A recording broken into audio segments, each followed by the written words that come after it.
I did play a 5-string bass. I had a 5-string wall bass that I used to play around the Hold Your Fire period, I think.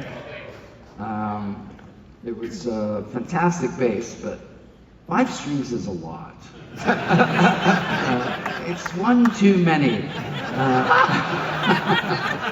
I have 6-string basses now. I have 5-string basses now, and I have a really interesting 8-string bass that Rickenbacker made years ago. But my favorite still is just those 4 strings. They're so hard to master. And I see on social media, I see these clips of, I mean, young people of all genders, and they are playing these 5-string basses, and they are amazing.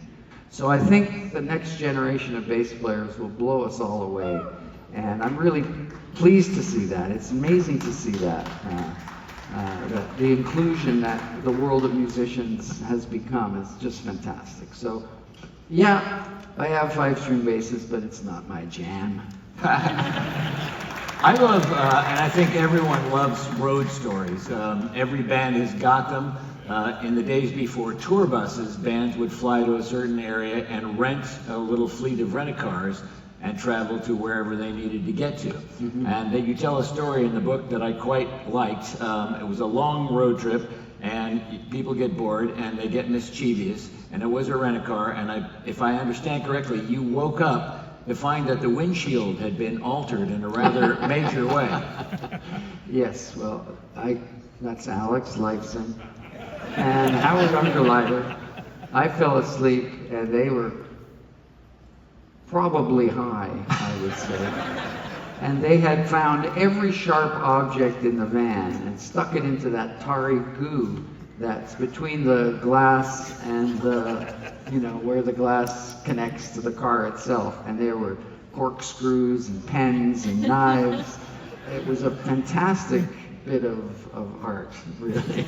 I was like, what is going on here? But that was just one of the things you get up to on a long drive. A small antenna farm. Any other road stories come to mind that just jump out at you that you go, oh my God, I don't believe we lived through that? Well, there's so many. The one I alluded to earlier when we were on our first tour, very early in the first tour, and we were driving to Cleveland, and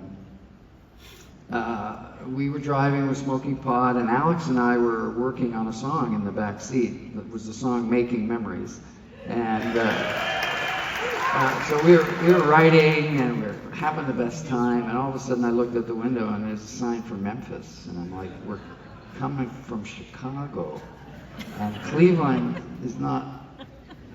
You know what I'm saying? Yes. I said, "Hey, Hearns, is Memphis on the way to Cleveland?" "I don't think so." And they were like, "Holy shit." So he had to turn around, and in those days, no cell phones, no internet, no nothing. So we had to get to Cleveland. And so he stopped at a gas station, got onto in a phone booth, and booked a flight in Evansville, Indiana. Wow. And we were tearing to Evansville. And at one point we went through a rainstorm, and then there was a flood with water coming up to the windows. Everything was conspiring against us. And we got pulled into the airport just to watch our flight take off. And so Neil just basically sat up and he said, "Howard, let me drive." And he got behind the wheel and he drove all night long until we got to Cleveland. And I think I put the picture in the book. There's a picture in the book from that drive. Once we got to this hotel outside of Cleveland, they'd given our rooms away, so we had to sleep in this big conference room. Come on. So they pulled all these cots in, and we just had to go to sleep. And I have this picture. Neil was so asleep, so fast, so deeply. We were all taking pictures of him. It was like just fucking around going, man, he's really tired. But anyway, that's one of my favorite ones. Geddy, pardon me. The woman in the 7th row appears to be having a baby. Could you move it along, please? Wrap it up now. All right, that's our cue that we have to... One last question. One last question, and this